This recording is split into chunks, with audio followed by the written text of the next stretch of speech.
కడప జిల్లాలోని రిమ్స్ ఆసుపత్రిలో రోగులను పట్టించుకోని వైద్యులు అలాగే శుభ్రత పేరుతో గర్భిణీ స్త్రీలను ఇబ్బందులు గురిచేసిన సిబ్బందిపై ప్రజలు తీవ్ర ఆగ్రహం వ్యక్తం చేస్తున్నారు.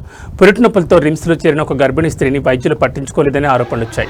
గర్భిణీ స్త్రీ తల్లి తన కూతురిని చూసేందుకు వెళ్లగా క్లీనింగ్ సిబ్బంది అడ్డుకున్నారు. శుభ్రత పేరుతో నీళ్లు చల్లుకుంటూ ఆడుకుంటూ 2 గంటల పాటు తల్లిని లోపలికి వెళ్లనివ్వలేదని బాధిత కుటుంబం తెలిపింది. దీనిపై గర్భిణీ స్త్రీ సోదరుడు ప్రశ్నించగా సిబ్బంది వారితో వాగ్వాదానికి దిగారు.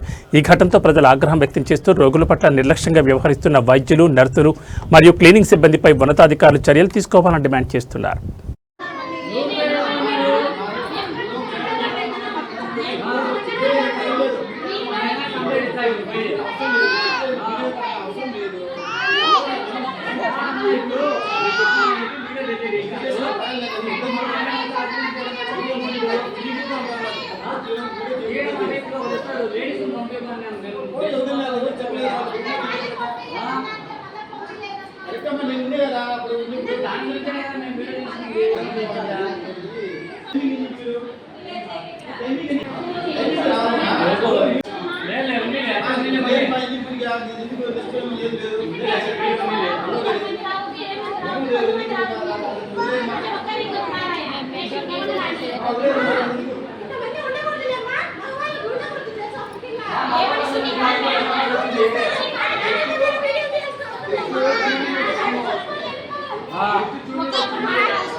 వాళ్ళు పంపించలేదా దాని గురించి అప్పుడు గొడవ పంపించకుండా నీళ్ళు పోసుకుంటా అడుగునా